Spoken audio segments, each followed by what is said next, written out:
So what's going on, Legacy Hack listeners? Yours truly, Tyler McCart, coming in solo today. Thanks for tuning in. And like always, guys, we're actually just trying to improve our um, audio quality. As you can tell, I've got headphones on. I've got a new microphone. I have no idea how this is going to sound, if it's going to sound way too loud.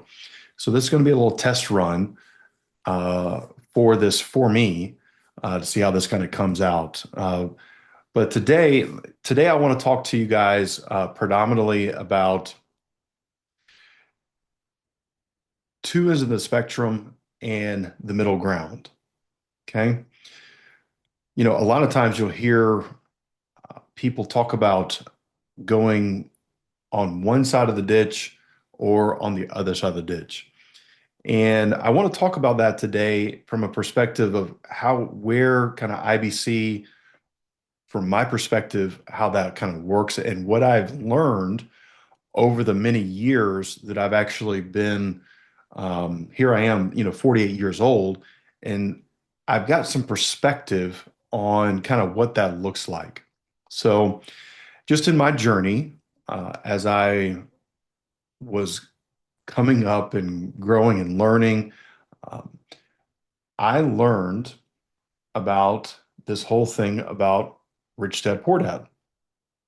So I was in a Barnes and Nobles studying actually economics, if you can imagine that. And as I was studying in economics, I decided to take a break um, because my brain could only take so much supply and demand, so to speak.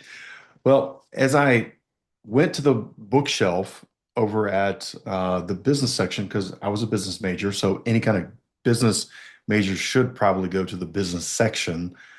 So that's where I was at. And as I was just kind of thumbing through, looking at different books, two gentlemen were actually talking, and I wound up actually, kind of getting kind of wrapped up into their conversation. Well, one of the gentlemen, his name was Brandy. Is kind of weird, but anyway, his name was Brandy. And so Brandy said, "Hey, Tyler, sounds like you're a great guy. You sound like very entrepreneurial, that you want to take your life to a whole nother level. If I could recommend one book to you that could really radically change your life, could I recommend it to you?" And of course, what am I going to say? No. Obviously, I said yes. So Brandy basically reached over and pulled off the shelf. Now, this is 1999. So this is quite a few years ago. Pulls off the shelf this purple and black book. I think it had gold letters on the title, and the title of it was called Rich Dad Poor Dad. And I wound up actually going back to my seat. I thanked Brandy and his buddy that was standing there. Can't remember the gentleman's name, but I went back to my seat and I opened up the book and I started reading the kind of introductory and the first chapter of the book. And quite honestly, I was hooked. I quickly realized that, holy cow, there was another way of actually creating income and creating money that I hadn't been aware of. And here I was, 20 something years old. I think I might have been 20 years old at the time, 22, no, excuse me, 21. And no one had ever introduced that to me. So for me personally, I started to dive into this whole entire rich dad, poor dad kind of mindset.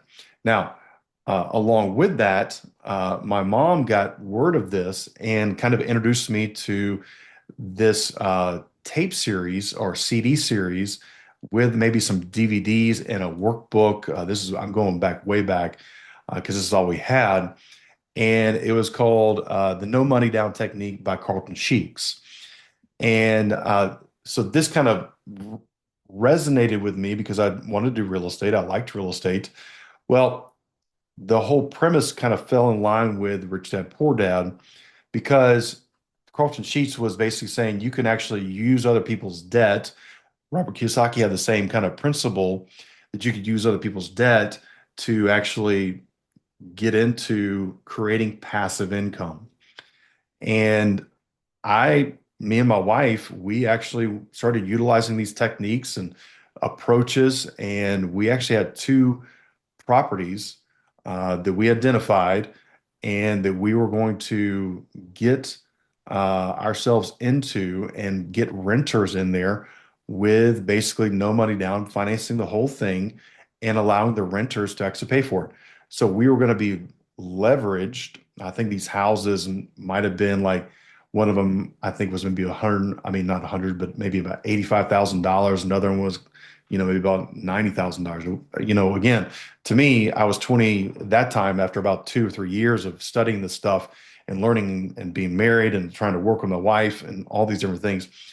I was getting ready to bite off and be about $180,000 in debt with mortgages, but these renters are going to be paying for that.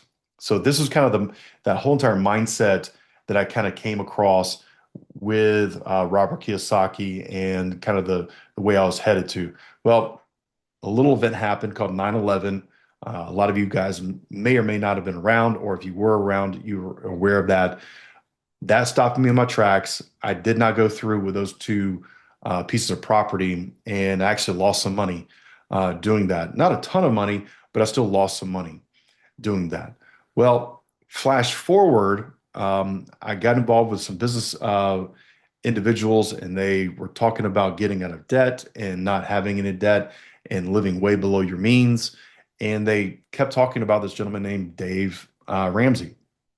And so the other extreme, the other side of the ditch, was this whole Dave Ramsey thought process, where that you cut up all your credit cards, you go 100% on cash, you believe you stay out of debt. Debt is the plague. And I kind of bought into that. I really kind of went to that extreme right there of going basically 100% cash, which at that time, for my wife and I believe was the very, very smart thing to do. We got completely out of debt. We were basically only on cash. So if we didn't have any uh, money in our checking account, then we didn't do anything. Was kind of the whole mindset. And we lived that way for a couple of years. And we built up a good savings with that. So much so that, really we lived that way, oh man, for many, many years, all the way really up to 2019. And we had amassed a certain amount of money in our savings account where that we had, you know, pretty much we could have a runway. And that's what took place. I got let go of my job in 2019, and I felt led not to go back to corporate America. Well, I had this whole runway of cash that I could live off of and kind of figure out what Holy Spirit was wanting me to do. Well, as you guys know, if you've watched any of the videos before, um, unfortunately, my dad passed away, and after COVID, due to COVID, excuse me, and this was during the COVID kind of 2020, 2021 years right here. And I was kind of like, whoa, what in the world's going on? How do I handle this? And this is where the kind of middle of the road of the one extreme to the other extreme came in. And I quickly learned about how to actually have your money still kind of somewhat of an, I will say completely liquid form, but in liquid form to where it's creating, in growing inside a permanent life policy and moving forward, I could actually access that liquidity, that cash, all right, through kind of almost like a line of credit. And that's where kind of where this whole middle of the road kind of came in for me was uh, I started learning that this is kind of from a perpetual wealth and legacy play. This was what the wealthy were doing. The Rockefellers had kind of created this a little bit of this model, and it was being done. It was actually being done by other corporations. It was being done by actually other entrepreneurs, business owners had actually done this, like um, how to say it, Walt Disney did this, Ray Kroc did this. There were several other business owners that actually took policy loans out from the liquidity that they had actually against the liquidity inside of their policies and started using those for different things, different business ventures that they were doing. And so this to me was the middle of the road. This to me was more of a not to get so extreme and be 100% leveraged, where that, basically I'm relying upon, other people's money and so forth, but where that I could actually kind of control, and this is the key thing, where I was controlling the actual financing of the different things that I was financing in my life versus over here on the other side, more of the just completely out of debt, stay way out of debt, put away money in savings. But my money wasn't growing. My money wasn't doing anything. Yeah, I could have probably, put money, say, in a mutual fund or whatever. But again, that wasn't where that I was controlling that. That was where someone else was controlling that. So I want to give that perspective. I want to give that perspective to you guys of what I found that what infinite banking, family banking actually kind of creates is this kind of middle of the road where that you still have your liquidity accessible, but it is growing in a cash value life insurance policy. I mean, gang, it's not growing like exponentially where that, you're going to be seeing 10, 20, 30% returns on your money, but your money is growing versus over here on the other side, it being, where that you're highly leveraged. And yeah, there is a way upside, but there is a way downside to it. Or on the other side is basically where that your money's not growing and you're not really taking advantage of what is out there to be able to grow your money.